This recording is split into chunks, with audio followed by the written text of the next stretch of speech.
আসসালামু আলাইকুম। সবাই কেমন আছেন? তো আজকে একটি বিষয় নিয়ে আপনাদের সাথে আলোচনা করতে চাচ্ছি।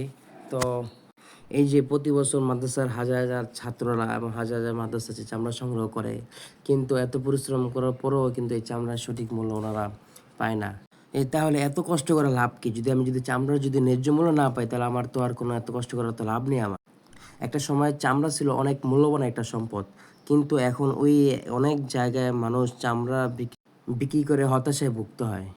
আজকে আমরা যাদেরকে আমরা চামড়া দিচ্ছি, তারা কিন্তু কোটি, কোটি টাকার চামড়া ব্যবসা করতেছে। কোটি, কোটি টাকার তারা ব্যবসা-বাণিজ্য করতেছে। তারা কিন্তু এই চামড়াকে পোজ করে জুতা ব্যাগ এবং আপনার ওই মানি ব্যাগ অনেক পণ্য তৈরি করে এটা দিয়া কিন্তু। এটা চাইলেই কিন্তু আমরা আলেম সমাজ যদি না মিল্লা যে উদ্যোগ নেয় একটা, তাহলে আমরা এটা করতে পারি।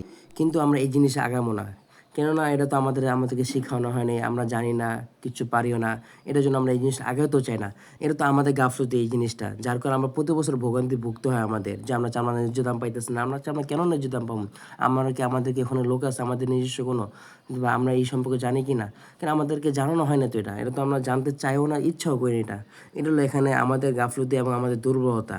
আজকে আমরা যদি এই বিষয়ে এবং যেকোনো কাজের, যেকোনো বিভিন্ন বিষয়ে যদি আলেম সমাজ যদি ভালোভাবে জানতে পারতাম কিভাবে কী করে, এটা যদি আমরা শিখতাম, তাহলে আজকে আমাদের এই প্রত্যেকটা জায়গায় সিন্ডিকেট রাস্তা থাকতো না আমাদের। আজকে যদি আলেম সমাজ এবং মাদ্রাসা শিক্ষার্থীরা যদি এই ব্যবসা শিল্প দক্ষতা যদি এগিয়ে আসতো, তাহলে এগিয়ে আসে, তাহলে আমাদের ভবিষ্যতে হয়তো আমাদের আরও এই স্থানটা, শক্ত অবস্থানে আমাদের যেতে পারবো আমরা ইনশাআল্লাহ।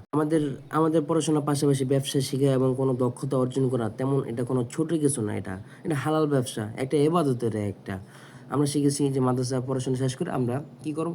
চাকরি করব অথবা কোনো মাদ্রাসা ওস্তাদগিরি করব, এটাই এতটুকুই। আর বাকি অন্য কোনো কিছু আমাদেরকে শেখানো হয় না, আমরাও শিখতে চাই না। যেহেতু একটা আমরা আপাতত জায়গা থাকে, এটা আমরা নিজেরা একটা অভ্যাসে পরিণত করে নিয়েছি এটা। দেখেন আপনি প্রত্যেকটা জায়গায়, প্রত্যেকটা কাজে, বড় বড় যে কোনো কাজগুলোতে দেখেন আউটলুক বসা আছে, বাটপার ছিটা সব বসা আছে, কিন্তু ভালো লোক এখানে কেউ বসেও না, বসতে পারেও না। এবং আমরা কোনো আগ্রহ করি না এই কাজগুলো শেখা, যে আমাদের জরুরি এগুলা। একটা ছাত্র যখন ফারেক হয়, তখন উনি বুঝে যে উনি পড়াশোনা শেষ করার পর কী করব। উনি পুরা বিদিকিচ্ছা থাকে যে কী করব, কী নিয়ে কাজ করব। দেখছে যে চাকরির জগতে এই অল্প বেতন দিয়ে কী করব। অল্প বেতন দিয়ে কোনো মাসে 10-15 হাজার টাকা, 15 হাজার টাকা মানুষ কী করতে পারে একটা সংসারিক জীবন একটা। আমরা এতটুকুই ভাবি যে আমাদের কাজ হলো শুধু মাদ্রাসা পড়াশোনা করা, এতটুকুই পড়াশোনা করানো এবং ওস্তাদগিরি করা, এতটুকুই।